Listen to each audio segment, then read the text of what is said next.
I want to make a statement at the start of the show, so here we go. The racist agenda is clear, and it's sad that some who have huge and influential voices and big platforms in this country cannot see it. One thing I will say is that for people to criticise using the terms the media and the press, I think that's lazy. Be specific. Those terms are nebulous. It's not the whole of the press. It's not everyone in the media. The media is not one person. talkSPORT, for example, is not one person. I don't share the same views as Alan Brazil, for example. I've done shows with Piers Morgan. I don't agree with everything Piers says. Now, I've spoken about the racist agenda against Sterling in the past, and it's been dismissed mainly by white men, and that's what you'll have seen since Saturday evening as well.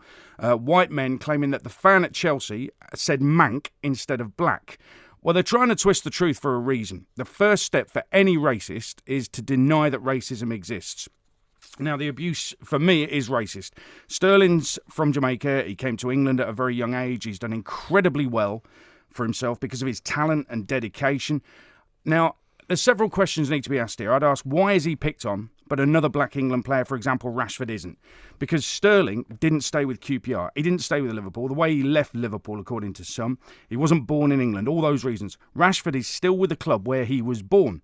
They have different stories. The hate for Sterling is clear. The undercurrent is very racist. Rashford won't get it because his career so far fits into the perceived pattern the racist white man thinks he can demand. Now, white man can't throw racist labels at Rashford, so they leave him alone. They can throw them unfairly at Sterling, so he gets it. Now, I remember being critical, you'll remember this, Darren, I remember being critical of Aguero for going to Holland for a gig. He was involved in a car crash, now it was mid-season. Now, I was shouted down for that. It was a non-story, I was told. Had it been Sterling, can you imagine the headlines? So what's the difference between the two players? One's white, one's black. Let's stick with Aguero. Pep has improved his work rate, his all-round game, his running stats, defending from the front, all of that stuff has improved. But before Pep arrived, Aguero was never once called lazy by any pundit. Yet Lukaku is constantly labelled lazy. What's the difference between the two? One's black, one's white. The words, here's the important thing for me, right? The words we use are important, especially those of us writing or broadcasting in the media. There's a negative narrative, and the derogatory words towards Sterling in the past should have been thought through before being used. Now, there's a confusion for some white people as well, but only because they don't spend time thinking about the issue. Sometimes there are racists.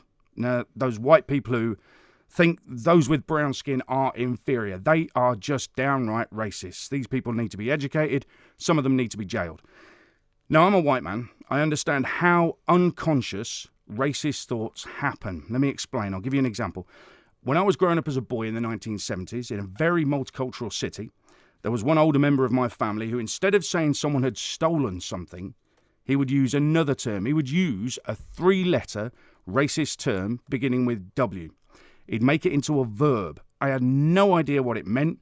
I just thought it was a genuine word in the dictionary. Now, at the age of 10, I saw a kid called Naranjan Patel in my school being beaten up by 4 white kids in the cloakroom because he had brown skin.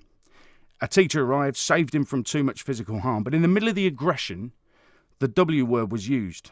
Only then did I realise what my relative had done, how he'd twisted that word to become racist. He was trying to say, all black people steal things. This was the culture back then. It's what some of us grew up with. Brown-skinned people being labelled as criminals. Brown-skinned people being beaten up. This was normalised. It was normal thinking.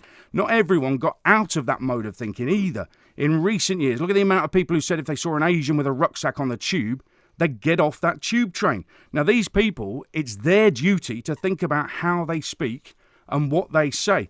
If you think a player is lazy, consider the consequences of saying that publicly. You're feeding a racist narrative with those words. You're fueling their hate with those words. Think about what you're going to say. The words are important, and the words used by some in the media sometimes end up going through the wrong ears, into ill-educated heads, and repeated through racist mouths. Every single one of us in the media has a duty.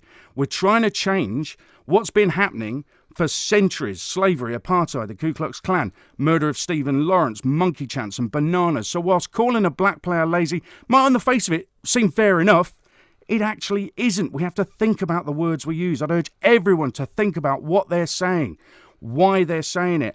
And I, for one, I cannot wait for the day Raheem Sterling is made England captain. I hope it's coming very, very soon. As an Englishman, I will feel so proud that someone who's come through hardship, through racism and unspeakable hate is leading my country. Now, at the same time, I will say this. There's a black actor, you know about this, Darren, this happened to me. A black actor once labelled me racist on Twitter for saying I thought Tyson Fury would beat Anthony Joshua if they got in the ring together. Now, it's not racist in any way. This is trivialising racism, which is the last thing such an important issue needs. And then we get onto the subject of the hate in football. Why is there so much venom spat out at football and on social media when football is concerned? It's tribal. Some of it is alcohol-fueled. I get all of that. But think about when you're spitting out this vile hate. Think about your mum. Think about your grandmother. Would they want to see you being so vile? Don't you want to make them proud? Think about your kids and your grandchildren. Do you want them to see you barking out hate and abuse at another human being simply because he doesn't play football for your team? Can you see how stupid it is? It's one thing wanting the opposition to lose, but by attempting to dehumanise them, you're actually dehumanising yourself. Look at yourself and look at what you've become.